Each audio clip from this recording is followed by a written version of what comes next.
નમસ્કાર વિદ્યાર્થી મિત્રો, આજના વિડીયોની અંદર આપણે આંકડાશાસ્ત્રના વિભાગ બી માટે 2 ગુણના દાખલા આપવાના છીએ.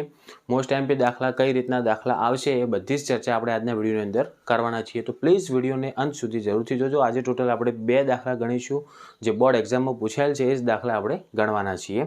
અગાઉ ઓલરેડી આપણે પ્રકરણ નંબર 2 બહુપદીઓ અને સમાંતર શ્રેણી આના પણ 2 પાર્ટની અંદર વિડીયો બનાવેલ છે. એ વિડીયો તમે ન જોયા હોય તો એની લિંક તમને વિડીયોની નીચે ડિસ્ક્રિપ્શનની અંદર મળી જશે, તો એકવાર જઈને જરૂરથી જોઈ નાખજો. ઓકે, ચેનલમાં જો પહેલી વાર આવ્યો તો ચેનલને તરત જ સબસ્ક્રાઇબ કરો અને બેલ આઇકન દબાવો, જેથી આ યુઝફુલ વિડીયો તમને સૌથી પહેલાં મળતા રહે. ધોરણ 10ના તમારા જેટલા પણ મિત્રો હોય એમના સુધી પણ આ વિડીયોને જરૂરથી શેર કરજો, કારણ કે ઘણા બધા વિદ્યાર્થીઓ કહેતા હતા કે આંકડાશાસ્ત્રના વિડીયો બનાવો. તો આપણે આજે આંકડાશાસ્ત્રનો 2 ગુણનો વિડીયો બનાવવાના છીએ. આ સિવાય આપણે 3 ગુણના અને 4 ગુણના પણ આઈએમપી વિડીયો બનાવીશું. ઓકે, હવે જો મિત્રો, પહેલાં રકમ આપેલ છે તમને, મતલબ કે રકમમાં ડિટેલમાં બધું લખેલ છે. એની અંદર આ વર્ગ થશે અને આવૃત્તિ થશે.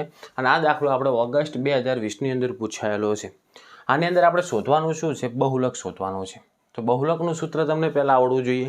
ના આવડતું હોય તો તૈયાર કરી નાખજો, કારણ કે મોસ્ટ ઓફલી મેં ઘણા બધા દાખલા જોયા છે જે બહુલકના જ વિભાગ બીની અંદર પૂછાતા હોય છે. તો તમારે બહુલકની રીત તો તમને આવડવી જ જોઈએ.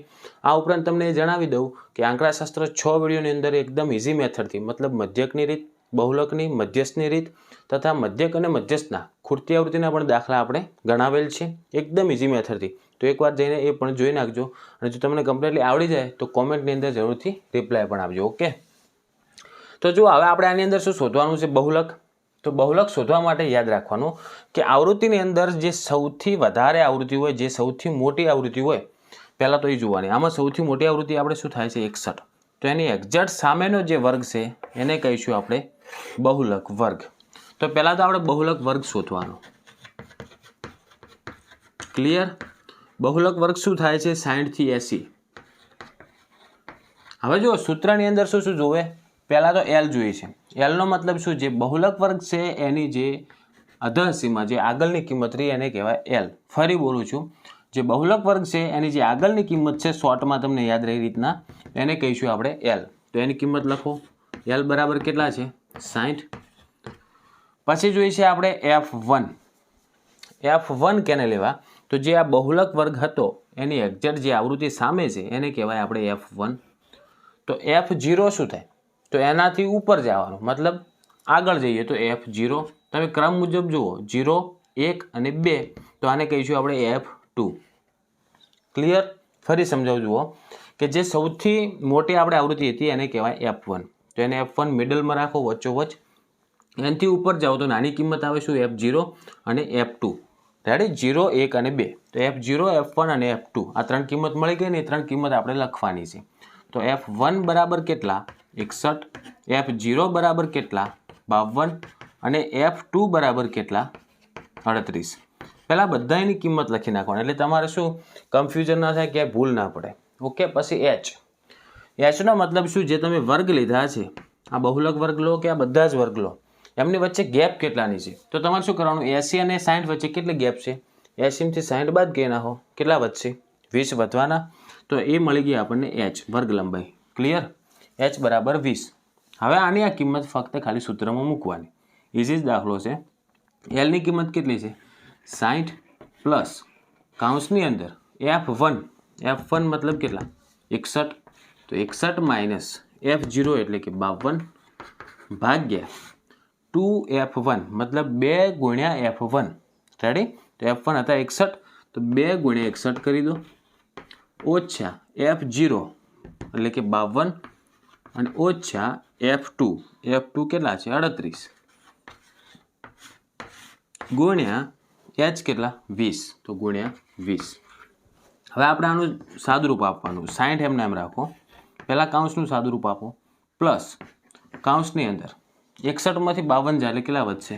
9 ભાગ્યા 61 દુ 132, સોરી 22, કારણ કે 60 દુ 120, તો 61 દુ 122 ઓછા 52 ઓછા 38 ગુણ્યા 20.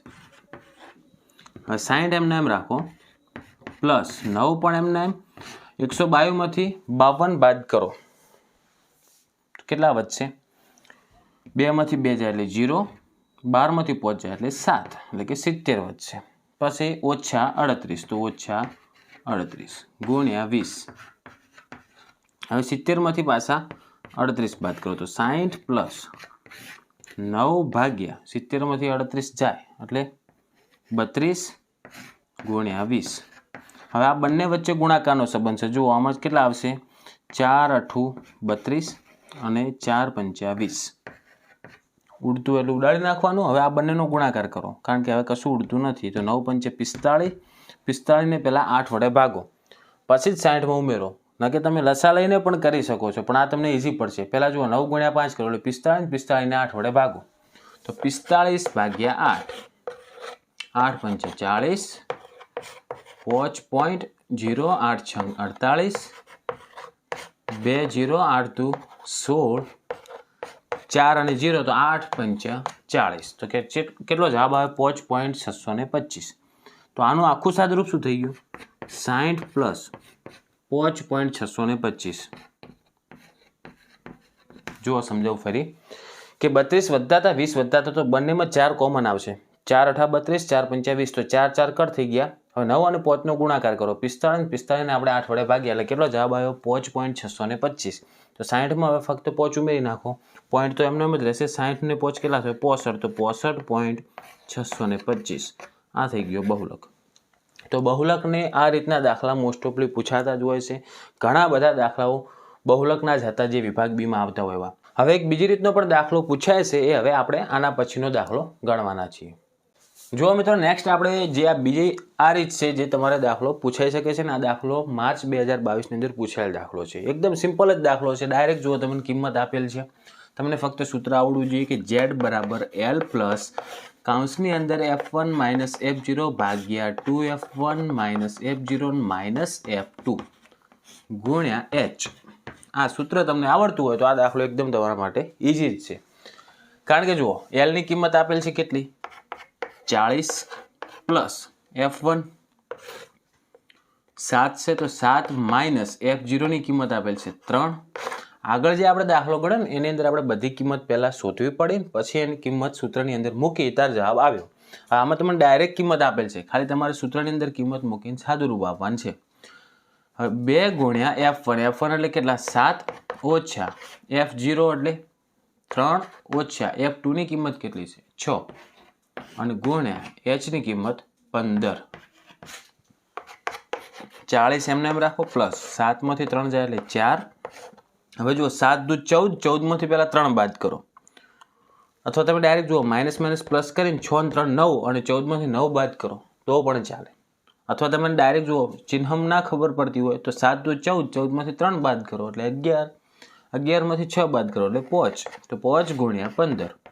આ તો સિમ્પલ છે. જુઓ ડાયરેક્ટ 5 તરી 15 ઉડી ગયા, કારણ કે ગુણાકારમાં હતા એટલે. હવે 4 નો 3 નો ગુણાકાર 4 તરી 12, 40 પ્લસ 4 તરી 12, તો 40 ને 12 કેટલા થાય? 52. તો આ મળી ગયું આપણને બહુલક. તો Z બરાબર કેટલો જવાબ આવે? 52. ઓકે, તો આજે આપણે મિત્રો આ 2 દાખલા જ ગણવાના હતા, જે તમને મેં કમ્પ્લીટલી ઇઝી મેથડથી ગણવાની કોશિશ કરેલ છે. આશા રાખું છું મિત્રો આ વિડીયો તમને ખૂબ જ યુઝફુલ થયો છે. તો પ્લીઝ વિડીયોને લાઇક કરજો. ચેનલને જો સબસ્ક્રાઇબ ના કરી હોય તો સબસ્ક્રાઇબ કરી નાખો અને બેલ આઇકન દબાવો, જેથી હવે યુઝફુલ વિડીયો તમને સૌથી પહેલાં મળતા રહે. ધોરણ 10ના તમારા જેટલા મિત્રો હોય એમના સુધી પણ આ વિડીયોને જરૂરથી શેર કરજો. ઓકે, અને જો કમ્પ્લીટલી ખ્યાલ આવ્યો હોય તો વિડીયોની અંદર કોમેન્ટ કરીને જરૂરથી રિપ્લાય આપજો. હવે મળીશું આપણે નેક્સ્ટ વિડીયોમાં. Thank you so much for watching my videos. Thank you so much.